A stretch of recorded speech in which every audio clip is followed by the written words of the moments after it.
The sun rose slowly over the crowded streets of Cebu City, painting the rusted rooftops with soft orange light. In a narrow alley near the busy Carbon Market, a thin barefoot boy named Miguel Santos sat on an old wooden crate, holding a broken guitar with missing strings. His stomach growled from hunger, but his heart burned with a dream too big for his small body. Miguel was only 13, yet life had already taught him pain. His father disappeared years ago, and his mother passed away after a long illness they could not afford to treat. Since then, Miguel survived by singing on the streets for coins, sleeping under torn plastic sheets when rain poured from the sky. Every morning, he washed his face at a public water pump and practiced his songs beside noisy jeepneys and shouting vendors. People often ignored him, some walked past without looking, but a few stopped, touched by the sadness and strength in his voice. When Miguel sang, the streets seemed to grow quiet. His voice carried stories of hunger, loneliness, and hope, echoing between concrete walls. At night, Miguel lay on cardboard, staring at the stars peeking through dirty city lights. He whispered to his mother's memory, promising her he would never give up. Music was the only treasure he owned. Even when rain soaked his clothes and cold winds shook his fragile body, he kept singing. One afternoon, a foreign tourist stopped to listen. Tears filled the woman's eyes as Miguel finished his song. She recorded his performance and told him about a show called Ireland's Got Talent, where dreams could change lives. Miguel didn't fully understand the world beyond Cebu, but something inside him sparked. For the first time, he imagined a future not ruled by hunger, a future built by his voice. The cold wind of Dublin, Ireland hit Miguel's face the moment he stepped out of the airport. It was nothing like the warm air of Cebu City. His thin jacket, donated by kind strangers, barely protected him from the freezing weather. Miguel held his small backpack tightly, the only bag he owned, carrying his worn clothes, broken guitar, and his mother's old necklace. Everything around him felt huge: tall buildings, fast-moving cars, people speaking in accents he struggled to understand. He felt small, poor, and far from home. That night, Miguel stayed in a simple hostel arranged by the show organizers. He lay on the bed staring at the ceiling, unable to sleep. His hands shook as fear filled his chest. What if I fail? What if they laugh at me?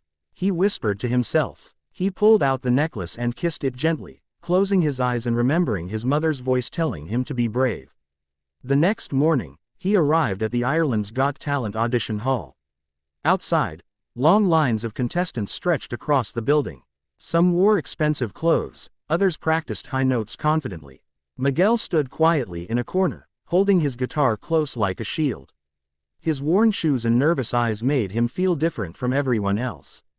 When a staff member pinned his contestant number onto his chest, Miguel's heart began to race. He could hear cheers from inside the hall, mixed with loud music and applause. His palms were sweaty, his legs weak. Backstage lights glowed brightly, and the echo of the crowd thundered in his ears. Then a voice called his name. Miguel Santos, you're next. He took a deep breath, closed his eyes for 1 second, and whispered, Mama, this is for you. With shaking steps but burning determination, Miguel walked toward the stage, not just as a poor boy from Cebu City, but as a dreamer ready to face destiny. The bright stage lights of Ireland's Got Talent blinded Miguel as he stepped forward. His heart pounded so loudly it felt like the whole theater could hear it. The massive crowd sat in silence, waiting. Miguel swallowed hard and tightened his grip on the worn guitar. His voice trembled as he spoke into the microphone. My name is Miguel Santos. I am from Cebu City, Philippines. I am poor, and I sing for my mother who passed away. His words were simple, but heavy with pain. The audience gasped softly. One judge leaned closer, eyes filled with concern. The music began, slow and soft, like a heartbeat. Miguel closed his eyes. When he opened his mouth to sing, something magical happened. His weak, nervous voice transformed into a powerful cry of emotion. Every note carried the weight of hunger, loneliness, and love. His voice cracked at times, but instead of sounding imperfect, it sounded real, raw and human. As he sang about a child begging for hope and a son missing his mother, the crowd grew silent. A woman in the audience wiped tears from her cheeks. One judge placed a hand on her chest, struggling to breathe normally. Another judge slowly shook his head in disbelief, whispering, "Incredible." Miguel's hands shook as tears rolled down his face while singing the final chorus. He imagined his mother standing in front of him, smiling proudly. His voice rose higher, filling the hall with pain and beauty at the same time. The last note echoed through the room and slowly faded into silence. For a moment, nobody spoke. Then suddenly, the audience exploded into thunderous applause. People stood up from their seats, clapping, cheering, and crying. Miguel stood frozen in the center of the stage, chest rising fast, tears streaming down his face.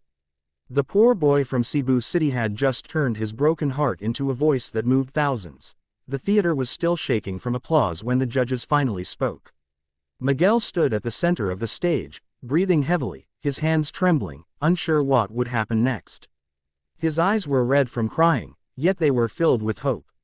The head judge slowly stood up, placing a hand over her heart. Tears streamed down her face as she struggled to speak. "Miguel, what you gave us tonight was not just a performance," she said with a broken voice. "That was pain, love, and truth.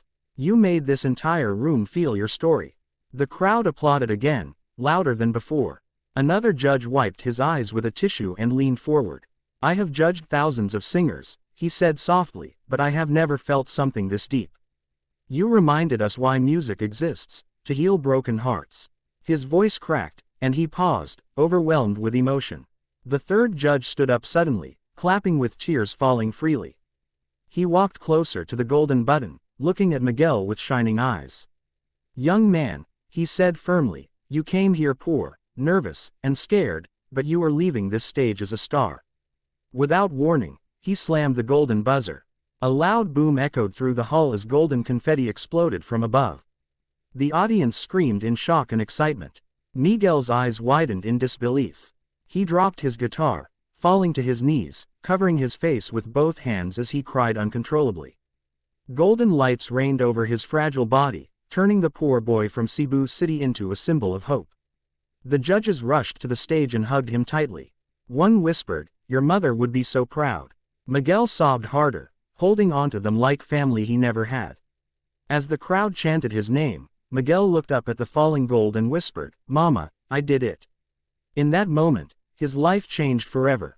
Miguel stood backstage, still shaking as golden confetti clung to his hair and torn jacket. His chest felt heavy, not from fear anymore, but from overwhelming joy. Staff members wrapped a warm blanket around his shoulders while reporters rushed toward him with cameras flashing. For the first time in his life, people were not ignoring him, they were listening. As Miguel held the golden ticket, his hands trembled. He remembered the cold nights sleeping on cardboard in Cebu City, the hunger pains, and the lonely mornings singing on dusty streets. Now he was standing in Ireland, surrounded by applause, lights, and love. Tears rolled down his cheeks again as reality slowly sank in. The poor boy with a broken guitar was no longer invisible. Back home in Cebu City, neighbors gathered around small televisions and mobile phones. Children who once sang with Miguel on the streets screamed with happiness. Old vendors wiped tears from their eyes.